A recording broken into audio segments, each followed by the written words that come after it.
ہمارا جو فیصلہ تھا اس پر 90 روز میں عمل درآمد ہونا ہے۔ اگر 90 روز میں عمل درآمد نہ ہوا تو پھر ہم اس کے اوپر کارروائی کریں گے۔ یعنی کہ انہوں نے صاف صاف اس بات پر جو اپنا فیصلہ ہے وہ سنایا کہ 90 روز تک ہم کچھ نہیں کریں گے، اور 90 روز کے بعد اگر 90 روز تک اگر اس کے اوپر عمل درآمد نہیں کیا جاتا، الیکشن نہیں کروائے جاتے، تو پھر ہم یہیں بیٹھے ہیں، ہم پھر اس کے اوپر ایکشن لیں گے۔ یہ بڑا ہی ایک حیران کرنے والا ہے، لیکن کیونکہ معاملات عدالت میں ہے تو دیکھتے ہیں کہ اب کس طرف جاتے ہیں۔ دوسری طرف سپریم کورٹ کے اندر اسلام آباد جو بار ہے اس کے پریزیڈنٹ شعیب شاہین صاحب نے اپلیکیشن سپریم کورٹ کے اندر جمع کروائی ہے اور کہا ہے کہ پنجاب اور کے پی کے اندر جو الیکشن نہیں کروائے جا رہے وہ الیکشن کمیشن کو حکم دیا جائے کہ جلد سے جلد الیکشن کروائے جائیں، کیونکہ ابھی تک گورنرز جو ہیں انہوں نے ڈیٹس نہیں دی ہیں۔ ان کو ڈیٹ دے دینی چاہیے کہ کس تاریخ کو الیکشن ہوں گے۔ حکومت جان بوجھ کر الیکشن کی طرف الیکشن سے بھاگ رہی ہے، الیکشن کی طرف بھاگ رہی ہوتی تو بڑی اچھی بات ہوتی، لیکن اب ان کے کیونکہ فیور میں نہیں ہے حالات، فیور میں پالیٹکس ان کے نہیں ہے، تو وہ کسی صورت بھی الیکشن کروانے کے لیے راضی نہیں ہوں گے۔ تو دوسری طرف شعیب شاہین صاحب نے اپلیکیشن جو ہے وہ سپریم کورٹ میں جمع کروا دی ہے، جس کے اوپر کوئی اعتراضات نہیں لگے۔ نارملی ایسا ہوتا ہے کہ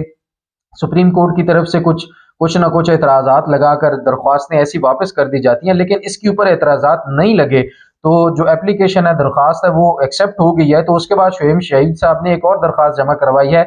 کیونکہ اس کے اوپر اعتراضات نہیں لگے اور یہ سماعت کے لیے ایکسیپٹ ہو گئی ہے۔ تو اب جیسے ہی سپریم کورٹ اس کی نئی ڈیٹ دے تو کوشش کرے کہ جلد سے جلد ڈیٹ دے، اور کل کی ڈیٹ کا انہوں نے ذکر کیا کہ اگر کل ہی سماعت اس کے اوپر کروا دی جائے، یعنی آج 14 فروری ہے، اور اگر 15 فروری کو سماعت کروا دی جائے تو زیادہ بہتر ہوگا، کیونکہ یہ ایک آئینی معاملہ ہے۔ اگر سپریم کورٹ اس میں دیر کرتی ہے، عدالتیں دیر کرتی ہیں، الیکشن اور لیٹ ہو جاتے ہیں، یا حکومت جلد سے جلد الیکشن کا اعلان نہیں کرتی کسی بھی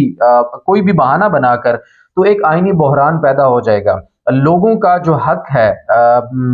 رائے دینے کا، ووٹ دینے کا، وہ اس وقت سلب کیا جا رہا ہے، وہ اس کو روکا جا رہا ہے عوام کو اپنا حق استعمال کرنے سے۔ تو یہ آئینی اور قانونی حق ہے عوام کا، اس کو روکنا نہیں چاہیے۔ اگر اس کے اوپر عمل درآمد جلد سے جلد نہیں کروایا گیا تو ظاہر ہے عوام کی طرف سے ایک ریئیکشن آئے گا، اور اس کے اوپر پاکستان تحریک انصاف کی طرف سے جو فیصلہ کیا گیا ہے کہ وہ جیل بھرو تحریک کا آغاز کریں گے۔ اب میں آپ کو بتاتا چلوں کہ جیل بھرو تحریک کا اگر آغاز ہو گیا تو ہوگا کیا۔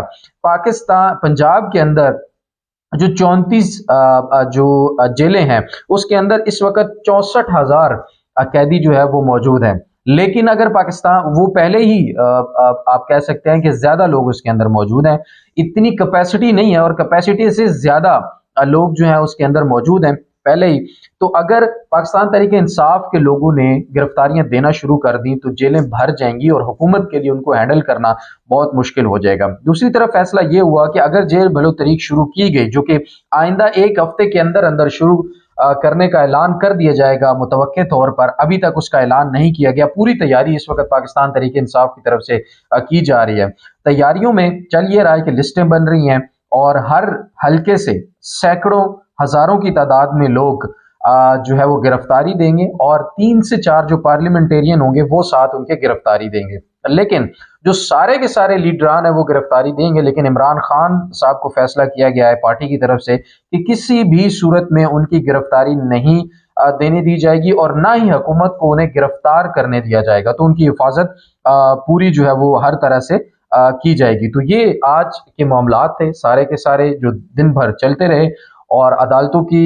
سنوائی بھی ہوتی رہی۔ نیب کے خلاف، نیب ترمیم کے خلاف جو پی ٹی آئی کی درخواست ہے اس پر بھی سماعت ہوئی، اس کا بھی بہت لمبے دلائل جو ہے وہ حکومت کی طرف سے، حکومت کے جو وکیل تھے ان کی طرف سے دیے گئے،